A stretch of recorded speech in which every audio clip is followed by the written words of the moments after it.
And with that, what do you say we check in with Trevor in Illinois? Excelente. Let's do that. Wonderful. Trevor, the age of reason. Tell me what's on your mind today.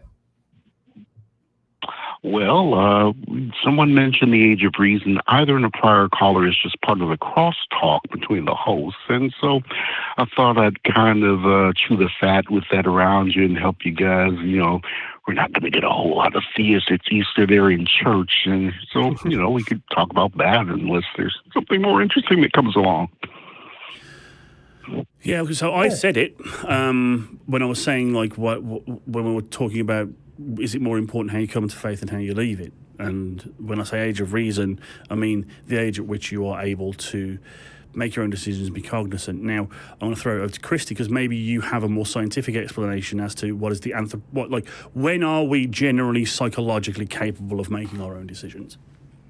Ooh, I mean, that's a complex question, better suited to a child psychologist. But what I'll offer is that there is certainly not like a discrete moment where in our development we begin to properly reason. Babies dropping the cradle out of a crib to see it disappear and then magically find out that, oh, wait, that object is permanent is maybe not what we would think of as reasoning, but it is a continuous form of development. I grew up in a evangelical culture where we had these sort of vague notions of responsibility and how, like, maybe if you died as a 3-year-old, since we weren't Catholic and didn't have any of these other concepts of limbo or christening or some of these, it was all messy, but we kind of vaguely believed that God would give you a pass if you were too young and dumb to be able to reject Jesus. But I see all of these as like sort of vague cultural notions rather than hardly scientific ones. Trevor, what is your stance? What can you do to maybe elucidate some of this for us? Well, you just said something very interesting. The idea that it's something so fluid and something that's so individual to everyone, right? And right. Yet, it's supposedly to be the age of accountability, which is another term for it, which is like, at this point, you have a choice that will determine whether you have eternal paradise or eternal torture. And if you miss it by one day and circumstance gets you, for some reason, you step in front of a bus, or you have leukemia and you're 12 years old, you haven't come to that, whatever it is, this arbitrarily determined thing, you're doomed. And that would not strike me as the action of an infinitely fair, infinitely just being that knows everything. Yeah, not to mention that's fair to say. The other scientific thing to talk about, but yeah. Well, it is sort of an arbitrary notion to imagine a infinite, all-knowing being drawing some sort of line somewhere between who is and isn't capable of being held accountable. Like that move from infinite to a specific metric or number on any level is kind of confusing or challenging for me. I mean, like I say, it's kind of on a spectrum, but when you're talking about people making decisions for themselves, if it's a consequential decision, then it should behoove the people who are judging whether the person is able to make those decisions to do so from a standpoint of expert, a standpoint of knowledge and evidence, rather than just arbitrary guesswork, like, you are 15, you are a man now, my son, take up your sword and fight the enemy, that kind of thing.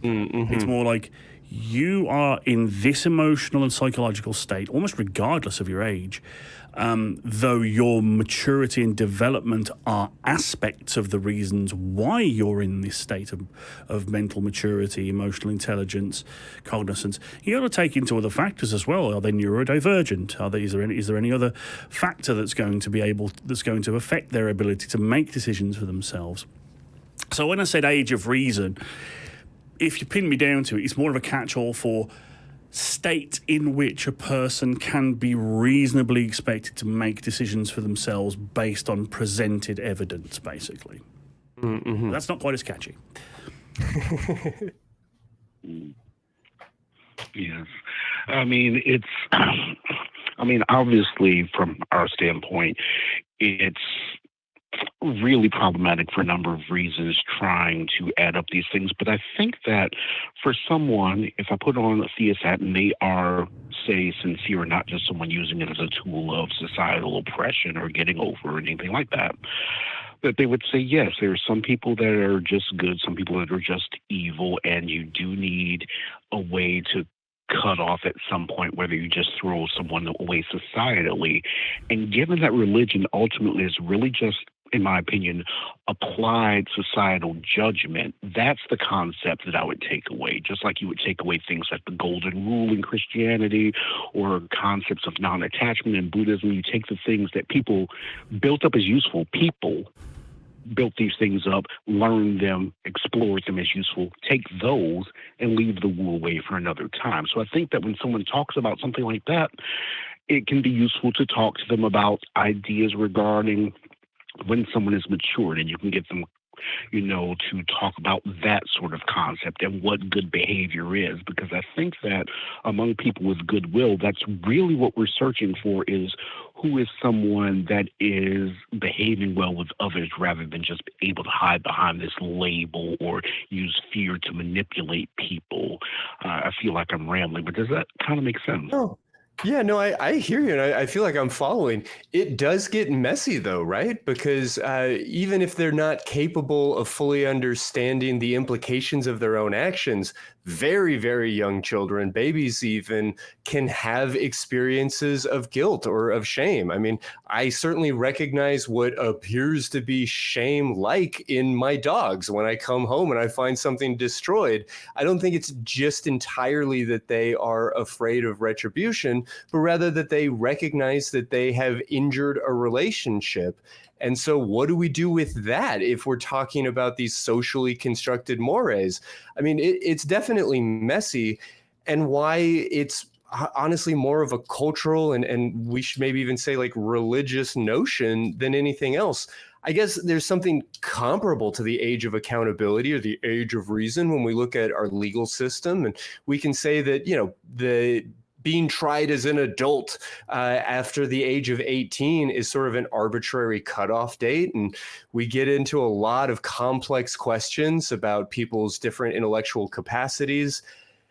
I don't know what to do with any of it. And I guess I'm just very glad that there is no throne that I'm going to have to be judged in front of, where I have to explain whether or not I was capable of being accountable for my sins. Oh boy. Well, guys, right. I think I probably have just run the well dry. I just wanted to, talk about that concept a little. But I hope you both enjoy the rest of your day and happy NFL draft. Celebrate what you will. Thank you so much for your time, Trevor.